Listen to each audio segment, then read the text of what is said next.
Bon midi à tous les membres de la communauté d'études quotidiennes de la Bible. Nous allons partager ensemble la méditation quotidienne au féminin ce dimanche 11 février 2024, tiré du livre Vertueuse, écrit par Monica Diaz. Que choisissez-vous? Quel est le moyen d'acquérir une bonne réputation? C'est de se rendre tel que l'on veut paraître. Soka. En Cantabrie, dans le nord de l'Espagne, il existe une population ayant une tradition agricole, les Pasiegos. C'est un peuple austère et réservé et il existe un phénomène très particulier chez eux. Les Pasiegos ne vont généralement pas à la banque pour demander des prêts, mais se prêtent de l'argent entre eux sans l'intervention d'avocats ou de conseillers bancaires.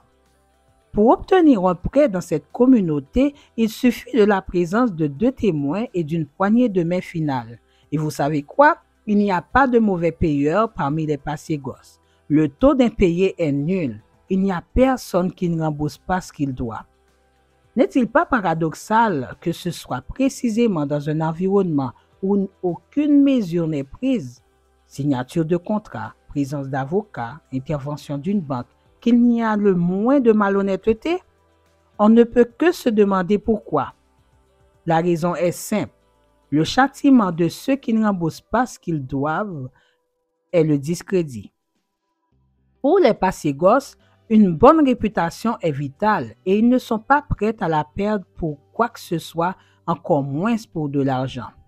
La Bible dit qu'une bonne réputation est préférable à une grande richesse. L'amitié des autres vaut mieux que l'or et l'argent. Proverbe 22, verset 1er. Mais si vous devriez choisir entre $1 million et avoir une bonne réputation d'intégrité et d'honnêteté, que choisiriez-vous?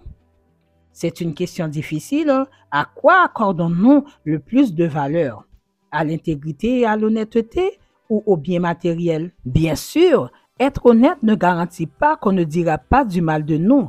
Peut-être par jalousie, par manque d'estime de soi, par immaturité personnelle, par habitude culturelle ou simplement pour le sport. Mais laissons la réaction des autres entre les mains de Dieu.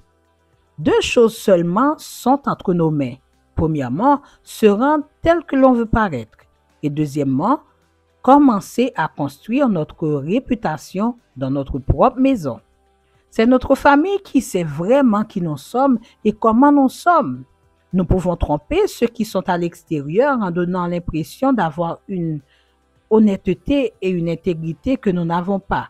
Mais nous ne pouvons pas tromper ceux qui sont à l'intérieur. Qu'est-ce que je veux dire par là? Que la priorité n'est pas d'essayer de paraître ce que nous ne sommes pas pour avoir une bonne réputation. La priorité est d'appartenir à ce peuple de tradition chrétienne dans lequel il n'y a ni malhonnêteté ni corruption pour la simple raison que ces 2 choses déplaisent à Dieu. Bonne fin de journée à vous tous et à bientôt.